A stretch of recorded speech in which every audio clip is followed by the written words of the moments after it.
ओम शांति। आज के महावाक्य जिनमें बाबा ने कहा है, तुमने भक्ति मार्ग में पुकारा, आप जब आएंगे तो आपके सिवाय हम किसी को भी याद नहीं करेंगे, आपको ही याद करेंगे। तो बाबा ने कहा, बच्चे मैं आया हुआ हूँ, अब मुझ माशूक को ही याद करो, बाकी सबसे बुद्धि योग निकाल दो। मैं प्यार का सागर हूँ, इसलिए मुझे प्यार से याद करो, मेरे सिवाय किसी को भी याद ना करो। बाबा बच्चों को आप समान महिमा योग्य बनाते हैं, लायक बनाते हैं। तो हम बाप समान महिमा योग्य बन रहे हैं, तो इसलिए बाबा को ही याद करें, बाबा के सिवाय कोई भी याद ना आए। आज हम ऐसी प्रतिज्ञा स्वयं से करेंगे। 17 तारीख के साकार अनमोल धारणा महावाक्य हैं। मीठे बच्चे, बाबा आए हैं आप बच्चों को अपनी समान महिमा लायक बनाने। बाप की जो महिमा है वह अभी तुम धारण करते हो। क्वेश्चन है, भक्ति मार्ग में परमात्मा माशूक को पूरा ना जानते भी कौन से शब्द बहुत प्यार से बोलते और याद करते हैं? आंसर है, बहुत प्यार से कहते हैं और याद करते हैं, हे माशूक तुम जब आएंगे तो हम सिर्फ आपको ही याद करेंगे और सबसे बुद्धि योग तोड़ आपके साथ जोड़ेंगे। अब बात कहते हैं, बच्चे मैं आया हुआ हूँ तो देही अभिमानी बनो। तुम्हारा पहला फर्ज है कौन सा? पहला हम बच्चों का फर्ज है बाप को प्यार से याद करना। ओम शांति। मीठे मीठे जीव की आत्माओं को परम पिता परमात्मा जिसने अब शरीर का लोन लिया है, बैठ समझाते हैं कि मैं साधारण बूढ़े तन में आता हूँ, आकर बहुत बच्चों को पढ़ाता हूँ। ब्रह्मा मुख वंशावली बच्चों को ही समझाएंगे, जरूर मुख द्वारा ही समझाएंगे, और किसको समझाएंगे? कहते हैं, बच्चे तुम मुझे भक्ति मार्ग में बुलाते आए हो। हे पतित पावन, भारत खास और दुनिया में आम सब बुलाते हैं। भारत ही पावन था, बाकी सब शांति धाम में थे। तो बच्चों को ये स्मृति में रखना चाहिए, सत्युग त्रेता किसको कहा जाता है, द्वापर कलयुग किसको कहा जाता है, उनमें कौन कौन राज्य करते थे। तुम्हारी बुद्धि में पूरी नॉलेज है। जैसे बाप को रचना के आदि मध्य अंत का ज्ञान है, वैसे तुम्हारी बुद्धि में भी है। बाप जो ज्ञान देते हैं वह बच्चों में भी जरूर होना चाहिए। बाप आकर बच्चों को आप समान बनाते हैं। जितनी बाप की महिमा उतनी बच्चों की है। बाप ने बच्चों को जास्ती महिमावान बनाया है। तो हमेशा समझो कि शिव बाबा इन द्वारा सिखाते हैं, आत्मा ही एक दो से बात करती है, परंतु मनुष्य देह अभिमानी होने के कारण समझते हैं फलाना पढ़ाता है। वास्तव में करती तो सब कुछ आत्मा ही है, आत्मा ही पाठ बजाती है। देही अभिमानी बनना है। घड़ी घड़ी क्या प्रैक्टिस करनी है? अपने को आत्मा समझना है। जब तक अपने को आत्मा नहीं समझेंगे तो बाप को भी याद नहीं कर सकेंगे, भूल जाते हैं। तुमसे पूछा जाता है किसके बच्चे हो, तो कहते हैं हम शिव बाबा के बच्चे हैं। विजिटर बुक में भी लिखा हुआ है तुम्हारा बाप कौन है, तो झट देही के बाप का नाम बताएंगे। अच्छा, अब देही के बाप का नाम बताओ, तो कोई कृष्ण का, कोई हनुमान का नाम लिखेंगे, या तो लिखेंगे हम नहीं जानते। अरे तुम लौकिक बाप को जानते हो और परलौकिक बाप जिनको तुम हमेशा दुख में याद करते हो उनको नहीं जानते हो।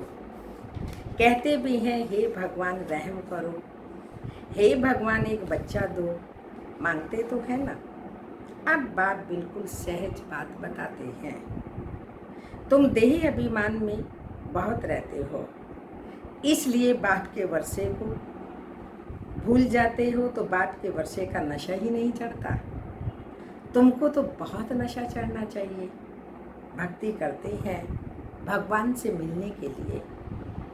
यज्ञ तप दान पुण्य आदि करना, यह सब भक्ति है। सब एक भगवान को याद करते हैं। बाप कहते हैं मैं तुम्हारा पतियों का पति हूँ, बापों का बाप हूँ। सब भगवान को जरूर याद करते हैं, आत्माएं ही याद करती हैं। भल कहते हैं भ्रुकुटी में चमकता है अजब सितारा आदि आदि, परंतु ये बिगड़ समझ के ऐसे ही कह देते हैं। रहस्य का कुछ भी पता नहीं है। तुम आत्मा को नहीं जानते हो तो आत्मा के बाप को कैसे जान सकेंगे। दीदार तो होता है भक्ति मार्ग वालों को। भक्ति मार्ग में पूजा के लिए बड़ा बड़ा लिंग रख देते हैं, क्योंकि अगर बिंदी का रूप बताएं तो कोई समझ ना सके। यह है महीन बात। परमात्मा जिसको अखंड ज्योति स्वरूप कहते हैं, मनुष्य कहते हैं उनका कोई बहुत बड़ा तो रूप है, उनका तो बहुत बड़ा रूप है। ब्रह्म समाजी मठ वाले ज्योति को परमात्मा कहते हैं। दुनिया में ये किसी को पता नहीं है कि परम पिता परमात्मा बिंदी है, तो मूंझ पड़े हैं। बच्चे भी कहते हैं बाबा किसको याद करें। हमने तो सुना था वो बड़ा लिंग है, उनको याद किया जाता है, अब बिंदी को कैसे याद करें। अरे तुम आत्मा भी तो बिंदी हो, बाप भी बिंदी है। आत्मा को बुलाते हैं, वह जरूर यहाँ ही आकर बैठेंगे। भक्ति मार्ग में जो साक्षात्कार आदि होता है वो सब भक्ति है। भक्ति भी एक की नहीं करते, बहुतों को भगवान बना दिया है। भारत भगत जो भक्ति करते रहते हैं उनको भगवान कैसे कहेंगे। अगर परमात्मा सर्वव्यापी कहते हैं तो वे भक्ति किसकी करते हैं। सो भी भिन्न भिन्न प्रकार की भक्ति करते हैं। तो बाप समझाते हैं बच्चे ऐसे मत समझो कि हमको अनेक वर्ष जीना है, अभी समय बहुत नज़दीक होता जाता है। निश्चय रखना है बाबा को ब्रह्मा द्वारा स्थापना करानी है। तो बाप खुद कहते हैं मैं इस द्वारा तुमको सृष्टि के आदि मध्य अंत का राज समझाता हूँ। गाते भी हैं ब्रह्मा द्वारा स्थापना। यह नहीं जानते कि नई दुनिया को विष्णुपुरी कहा जाता है, अर्थात विष्णु के 2 रूप राज्य करते थे। किसी को पता नहीं है विष्णु कौन है। तुम जानते हो ये ब्रह्मा सरस्वती ही फिर विष्णु के 2 रूप लक्ष्मी नारायण बन पालना करते हैं। ब्रह्मा द्वारा स्थापना विष्णुपुरी अर्थात स्वर्ग की फिर पालना करेंगे। तुम्हारी बुद्धि में आना चाहिए बाप है ज्ञान का सागर, मनुष्य सृष्टि का बीज रूप। वह इस ड्रामा के आदि मध्य अंत को जानते हैं। वही पतित पावन है। जो बाप का धंधा वही तुम्हारा है। तुम भी पति से पावन बनाते हो। दुनिया में एक बाप के 3-4 बच्चे होंगे। कोई बच्चा बहुत ऊंचा चढ़ा हुआ होगा, कोई बिल्कुल नीचे होगा। यहाँ तुमको बाप एक ही धंधा सिखाते हैं। कौन सा है वो धंधा हमारा? सबको पति से पावन बनाओ। सबको ये लक्ष्य दो कि शिव बाबा को याद करो। शिव बाबा कहते हैं मुझे याद करो। गीता में कृष्ण भगवान वाच्य उल्टा लिख दिया। तुमको समझाना है भगवान तो निराकार है, पुनर्जन्म रहित है, बस यही भूल है। अभी तुम बच्चे कृष्णपुरी के मालिक बन रहे हो। कोई राजधानी में आते हैं, कोई प्रजा में। कृष्णपुरी कहा जाता है क्योंकि कृष्ण सभी को बहुत प्यारा लगता है। बच्चे प्यारे लगते हैं ना। बच्चों का भी माँ बाप से प्यार हो जाता है। प्यार सारा फिर बिखर जाता है। धीरे धीरे प्यार संबंधों में फिर बिखर जाता है। अब बाप समझाते हैं, तुम अपने को शरीर मत समझो, घड़ी घड़ी अपने को आत्मनिश्चय करो, आत्म अभिमानी बनो। बाप भी निराकार है ना, यहाँ भी शरीर लेना पड़ता है समझाने के लिए। बिगड़ शरीर तो समझा नहीं सकेंगे, तुमको तो अपना शरीर है। बाबा फिर लोन लेते हैं। बाकी इसमें प्रेरणा की बात नहीं है। परमधाम में बैठ के प्रेरणा से ज्ञान बाप दे, परमात्मा दे, क्या हम ले सकेंगे? हमारी कैचिंग पावर ही नहीं है, बुद्धि प्योर नहीं है, सतो प्रधान नहीं है। जो एवर प्योर परमात्मा निराकार ज्योति बिंदु, उसकी प्रेरणाओं को कैच कैसे करेंगे? इसलिए बाबा कहते हैं प्रेरणा की बात नहीं है। मैं तो स्वयं आता हूँ, पर काया प्रवेश करता हूँ, जिसके द्वारा तुम बच्चों को ज्ञान देता हूँ। तो प्रेरणा की बात नहीं है। बाप खुद कहते हैं मैं ये शरीर धारण कर बच्चों को पढ़ाता हूँ, क्योंकि तुम्हारी आत्मा जो अभी तमो प्रधान बन गई है, उनको सतो प्रधान बनाना है। गाते भी हैं पतित पावन आओ, अर्थ कुछ भी समझते ही नहीं है। अभी तुम समझते हो बाप कैसे आकर पावन बनाते हैं, यह भी तुम जानते हो। सतयुग में सिर्फ हमारा ही छोटा सा झाड़ होगा, तुम स्वर्ग में जाएंगे। बाकी जो इतने खंड हैं उन सबका नाम निशान भी नहीं होगा। भारत खंड ही स्वर्ग होगा। परम पिता परमात्मा ही आकर हेवन की स्थापना करते हैं। अभी हेल है। प्राचीन भारत खंड ही है जहाँ देवताओं का राज्य था, अब नहीं है। उन्हों के यहाँ मंदिर हैं, चित्र हैं, तो भारत की ही बात हुई ना। यह कोई भी भारतवासी की बुद्धि में नहीं आता कि भारत स्वर्ग था। ये लक्ष्मी नारायण विश्व के मालिक थे और कोई खंड नहीं था। अब तो अनेक धर्म आ गए हैं। भारतवासी कर्म भ्रष्ट धर्म भ्रष्ट बन गए हैं। कृष्ण को श्याम सुंदर कह देते हैं, परंतु अर्थ नहीं समझते। बरोबर ये सांवरा था ना। कहते हैं कृष्ण को सर्प ने डसा तो वह सांवरा हो गया। अब वह तो सतयुग का प्रिंस था, कैसे काला हो गया? अभी तुम यह बातें समझते हो। कृष्ण के माँ बाप भी अभी पढ़ रहे हैं। माँ बाप से उत्तम श्री कृष्ण गाया हुआ है। माँ बाप का कोई नाम नहीं है। नहीं तो जिस माँ बाप से ऐसा बच्चा पैदा हुआ, वो माँ बाप भी प्यारे होने चाहिए, परंतु नहीं। महिमा सारी राधे कृष्ण की है, माँ बाप की कुछ है ही नहीं। तुम्हारी बुद्धि में ज्ञान है, ज्ञान है दिन और भक्ति है रात। अंधियारा रात में ठोकरें खाते रहते हैं। अभी तुम बच्चों को समझाया जाता है घर में रहो, ये सर्विस भी करते रहो, कोई को भी समझाओ। आजकल सभी घर में ही बैठे हैं ना, लेकिन मनसा सेवा घर में बैठ कर के करें। कोई को भी समझाओ तुम आधा कल्प के आशिक हो, एक माशूक के। भक्ति मार्ग में सभी उनको याद करते हैं तो आशिक ठहरे ना, परंतु माशूक को पूरा जानते ही नहीं, याद बहुत प्यार से करते हैं। हे माशूक, जब आएंगे तो हम सिर्फ आपको ही याद करेंगे और सबसे बुद्धि योग तोड़ आपके साथ जोड़ेंगे, ऐसे गाते थे ना। परंतु बाप से हमको क्या वर्षा मिलता है, ये किसी को भी पता नहीं है। अब बाप समझाते हैं तुम देही अभिमानी बनो, बाप को याद करना तुम बच्चों का फर्ज है। आज का फर्ज बाबा बता रहे हैं कि क्या फर्ज है आपका बाबा को याद करना। बच्चा हमेशा बाप को, बच्ची माँ को याद करती है। हम जिन्स है ना।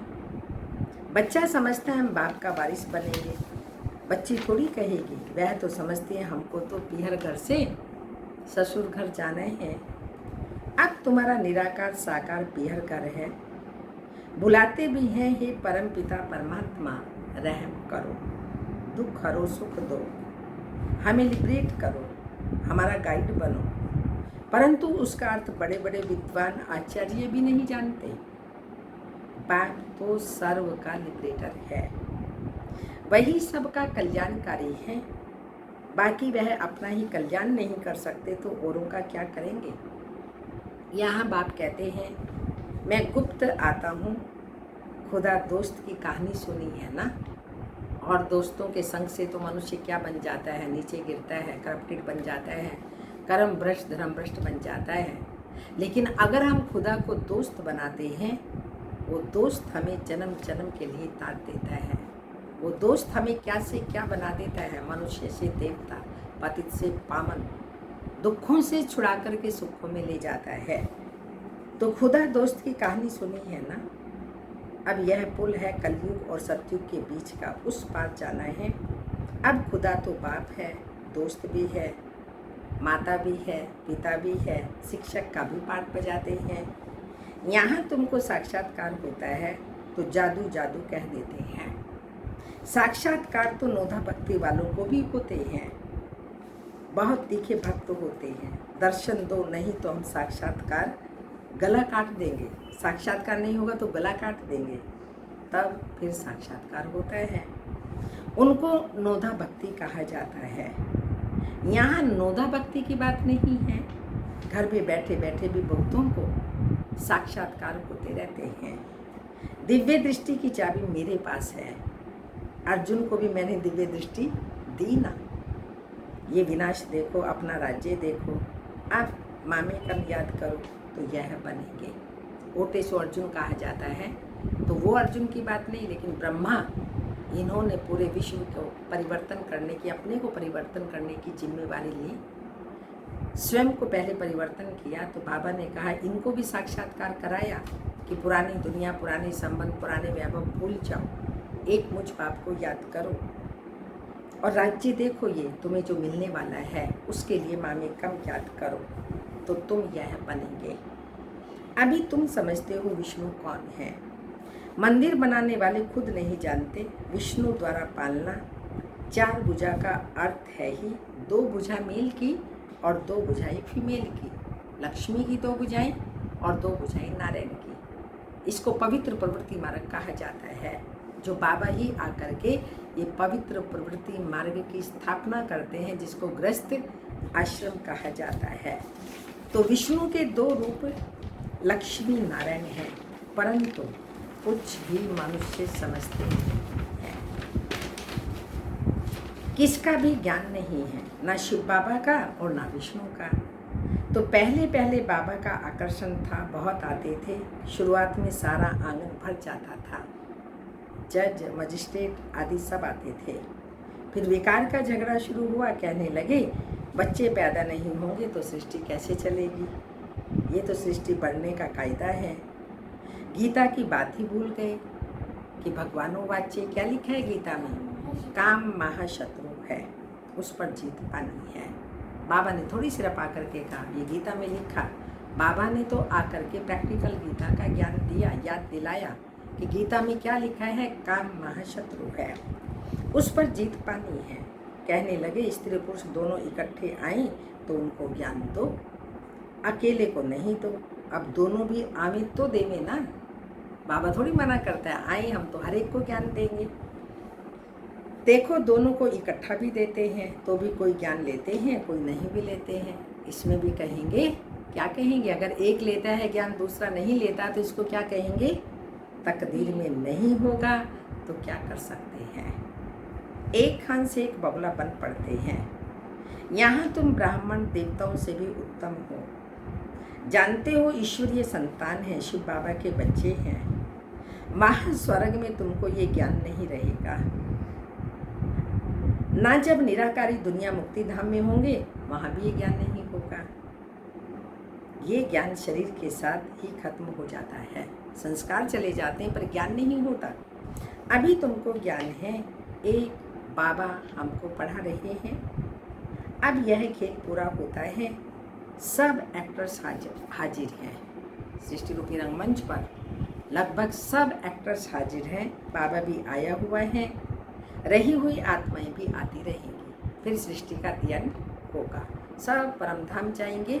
फिर परम धाम से अपनी राजधानी में जो आने वाले हैं वो आएंगे और बाकी मुक्ति में ही बैठे रहेंगे। अपने समय अनुसार फिर त्रेता में, द्वापर में, कलयुग में आते रहेंगे। सबको जाना है, इस प्रति दुनिया का विनाश होना है। अच्छा, मीठे मीठे सिक्की लदे बच्चों प्रति माता पिता बाप दादा का याद प्यार। Good morning, diamond morning. रूहानी बाप की रूहानी बच्चों को नमस्ते। हम बच्चों की रूहानी माता पिता बाप दादा को याद प्यार। Good morning, diamond morning. ओम नमस्ते। आज की धारणा है, पति से पावन बनाने का धंधा जो पाप का है वही धंधा करना है। सबको लक्ष्य देना है कि बाप को याद करो और पावन बनो। सेकंड पॉइंट, ये ब्राह्मण जीवन देवताओं से भी उत्तम जीवन है। इस नशे में रहना है। बुद्धि का योग और सबसे तोड़ एक माशूक को याद करना है। बुद्धि का योग और सभी से तोड़ करके एक माशूक शिव बाबा को याद करना है। वरदान है आज का, आसक्ति को अनासक्ति में परिवर्तन करने वाले शक्ति स्वरूप भाव। शक्ति स्वरूप बनने के लिए आसक्ति को अनासक्ति में बदली करो। अपनी देह में, संबंधों में, कोई भी पदार्थ में यदि कहाँ भी आसक्ति है तो माया भी आ सकती है। तो ये है माया के आने का दरवाजा। कहीं भी किसी भी व्यक्ति वस्तु से आसक्ति, तो माया भी आ सकती है और शक्ति रूप नहीं बन सकते। जो शिव शक्ति रूप हमारा बनना चाहिए, पावरफुल, वो नहीं बन सकते। इसलिए पहले अनासक्त बनो, तब माया के विघ्नों का सामना कर सकेंगे। विघ्नों के आने पर चिल्लाने व घबराने की बजाय शक्ति रूप धारण कर लो तो विघ्न विनाशक बन जाएंगे। चिल्लाना माना हाय माया आ गई, ये क्यों आ गई, ऐसा क्यों हो गया, ऐसा नहीं होना चाहिए, आदि आदि। तो बाबा ने कहा ये चिल्लाएंगे नहीं, लेकिन वो शक्ति आपके अंदर होगी, विघ्न विनाशक बन जाएंगे। विघ्न आएंगे लेकिन उन पर विजय प्राप्त विघ्न विनाशक बन जाएंगे। स्लोगन, रहम निस्वार्थ और लगाव मुक्त हो। रहम निस्वार्थ और लगाव मुक्त हो, स्वार्थ वाला नहीं। रहम जो होना चाहिए कौन सा, एक तो निस्वार्थ होना चाहिए, लगाव नहीं होना चाहिए, स्वार्थ वाला नहीं होना चाहिए। निस्वार्थ सेवा तभी तो कहेंगे ना। तो आज बाबा ने इतने सुंदर महावाक्य सुनाए। कल के और भी सुंदर महावाक्य थे, उन पर भी मंथन चिंतन करो और रहम भी सर्व आत्माओं के ऊपर रखो। स्वयं के ऊपर भी कल्याण के संकल्प चलने चाहिए, औरों के लिए भी कल्याणकारी और रहम भावना रखनी है। ओम शांति।